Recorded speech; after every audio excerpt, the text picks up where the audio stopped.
Iran, America और Israel के बीच चल रहा टकराव उस वक्त और भड़क गया जब ईरान के supreme leader Ayatollah Ali Khamenei की अमेरिका इजराइल के संयुक्त हमले में मौत की खबर आई। इसके बाद मामला सिर्फ 3 देशों की लड़ाई का नहीं रहा, बल्कि दुनिया 2 हिस्सों में बटी नजर आने लगी। एक तरफ जहां अमेरिका और इजराइल साथ खड़े हैं, तो दूसरी तरफ रूस और चीन जैसे बड़े देश ईरान के समर्थन में आ गए हैं। रूस और चीन ने इस हमले की कड़ी निंदा की है। रूस की सरकारी मीडिया एजेंसी तास के मुताबिक रूस के राष्ट्रपति व्लादिमीर पुतिन ने इसे अंतर्राष्ट्रीय कानून का उल्लंघन बताया और ईरान के प्रति संवेदना जताई। उन्होंने कहा कि खामेनेई को रशियन फेडरेशन में एक शानदार राजनेता के तौर पर याद किया जाएगा। रूस और ईरान पिछले कुछ सालों में काफी करीब आए थे।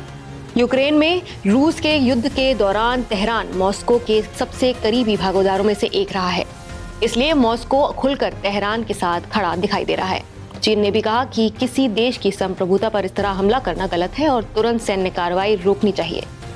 चीन का तर्क है कि किसी भी देश की संप्रभुता और सुरक्षा का सम्मान होना चाहिए और सैन्य बल के इस्तेमाल से समस्या का समाधान नहीं हो सकता।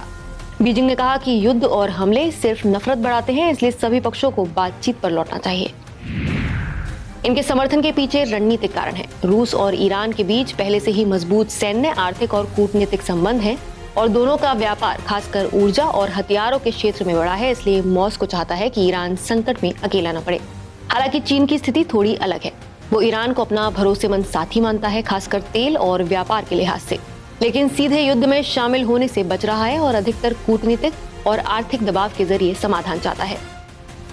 दूसरी तरफ अमेरिका और इजराइल दोनों का कहना है कि ईरान का मिसाइल और ड्रोन नेटवर्क उनके लिए बड़ा खतरा बन चुका था, इसलिए ये कार्रवाई सुरक्षा के लिए जरूरी थी। अमेरिका ने अपने मध्य पूर्व के सैन्य ठिकानों से सपोर्ट दिया और इजराइल ने अपने एयर डिफेंस सिस्टम को पूरी तरह सक्रिय रखा। दोनों देशों का साफ संदेश है कि वो ईरान को क्षेत्र में और ताकतवर नहीं होने देंगे। इस सब में सबसे दिलचस्प स्थिति अरब देशों की है। सऊदी अरब, संयुक्त अरब अमीरात यानी यूएई, जॉर्डन और कतर जैसे देशों ने सार्वजनिक रूप से कहा कि वो अपनी जमीन से ईरान पर हमला नहीं होने देंगे, लेकिन रिपोर्ट्स के मुताबिक रक्षात्मक सहयोग के नाम पर उन्होंने अमेरिका को एयरबेस, रडार और लॉजिस्टिक सपोर्ट दिया, यानी बाहर से तटस्थता लेकिन अंदर से सुरक्षा सहयोग। इन देशों की मजबूरी भी समझी जा सकती है क्योंकि उनकी सुरक्षा व्यवस्था काफी हद तक अमेरिका पर निर्भर है।